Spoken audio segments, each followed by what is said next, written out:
Hi everyone, this is Jim and welcome back to my YouTube channel. Ito na nga post ni Barbie kaninang umaga. Nasa Save the Children fun run siya sa CCP Complex.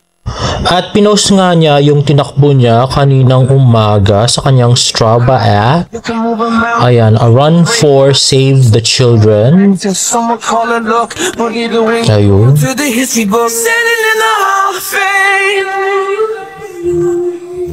At yun na nga, bumalik. At yan. So yun na nga, naka 10 kilometers si Barbie. Uy, grabe. Padami na ng padami yung tinatakbo ni Barbie ngayon. Ngayon 10 kilometers. From 5 to 10 kilometers na. At very proud. Very cute Barbie Fortesa. Children deserve a future. At yan na nga yung kanyang post. At ito naman, Instagram story niya. Grabe, parang hindi nag 10K ito. Fresh pa rin. O, diba? Taho is life. At yun na nga, minention sa story nag-post at sabi niya, okay tabi po, nanalo na ako. O, diba? Ayan nga, more pictures of Miss Barbie Fortesa. At ito na nga yung pagdating niya. So, tubig pala yung ininom niya. Ba't may medal na siya agad? Baka nang tapos na yung fun run niyan. O, diba? May medal na kasi eh. At ito nga, more pictures of Miss Barbie Fortesa. Ayan na nga, si Barbie, si Rabia Mateo. Wala lang audio. Ayun. Katabi niya si Jillian Ward. Ay, sana collab project ni Barbie tsaka ni Jillian, no? Grabe. Ayan na nga, si Barbie at Jillian na magkasing laki. Parang princess. Ayan na nga. So, si Rabia. At nasa yung interview kay Barbie. Oo, dati lang, ibaran na, ganyan. Ngayon, mas nakaka-motivate talaga ako. Kasi nga, may mga ganun fun runs. And now, I just ran 10K for Save the Children. Isa po ako sa mga ambassadors ng Save the Children. So, I'm very, very honored and thankful na nagawa ko ito for them. Ayan, good morning naman, beautiful people! I'm so happy to see all of you this morning. Nauna pa Baklang-bakla talaga si Barbie. tayo kay Mr. Sun. Oh my God, nakakaloka. Magsiwil tayo lahat. Magulog na tayo. Charot. And then, ayan, good morning. Loka-loka pinapauwi ng mga tao.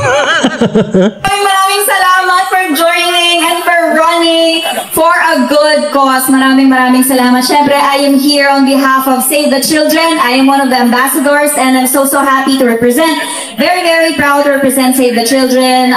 Every step you take can change a child's life and I'm very honored to have made that possible today with all of you guys. Maraming salamat together with my other celebrity friends.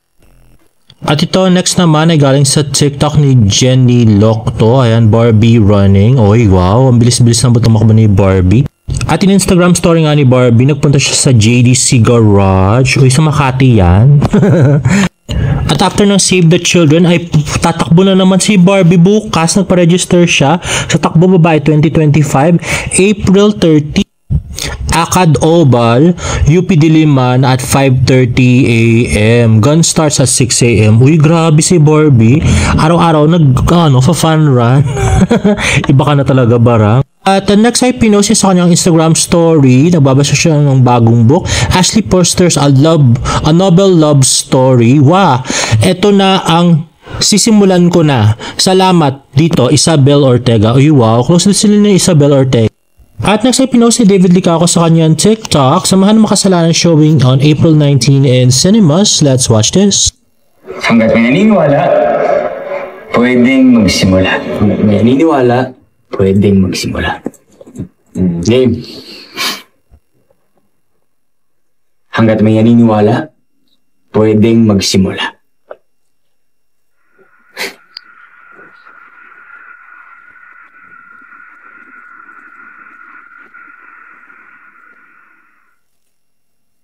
Hanggat may naniniwala, pwedeng magsimula.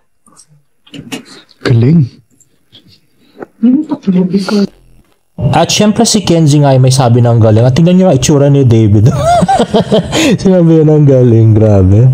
At next ay tunit nga ni David, "Hey guys, sorry I won't be able to go to SM North today, but I will definitely be in SM Mega Mall and MOA. I'm sick." Hala, kaya pala may mga times na hindi ngumingiti din si David doon sa doon sa premiere night kasi may sakit pala siya. At ito nga pinost ni Kenzie, ayan si David Licauco natutulog sa kanyang sofa. At in fairness, cute pa rin siya kahit natutulog. Anyway, hello SM Mega Mall, narito na si David Licauco at ang cast ng Samahan ng Makasalanan para magbenta ng ticket. Mapapanood na ang Samahan ng Makasalanan sa mga sinihan simula April 19. At ayan na nga, si Betong at saka si David Licauco. Ating bangkas. At ayan, wala tong audio guys, nagpapatugtog lang sila, "Ooh, heaven, there's a place on earth." Ulit-ulit sila doon. At yan na nga, napakakit na si David na may sakit. Sana naman puntahan siya ni Barbie doon sa condo niya para alagaan, charot. Kasi parang jowa na rin naman yung mga pinagagawa niya nung minsan, di ba? At in fairness kay David, kahit may sakit, cute pa din, di ba? Kaway-kaway lang siya. Ayun na nga.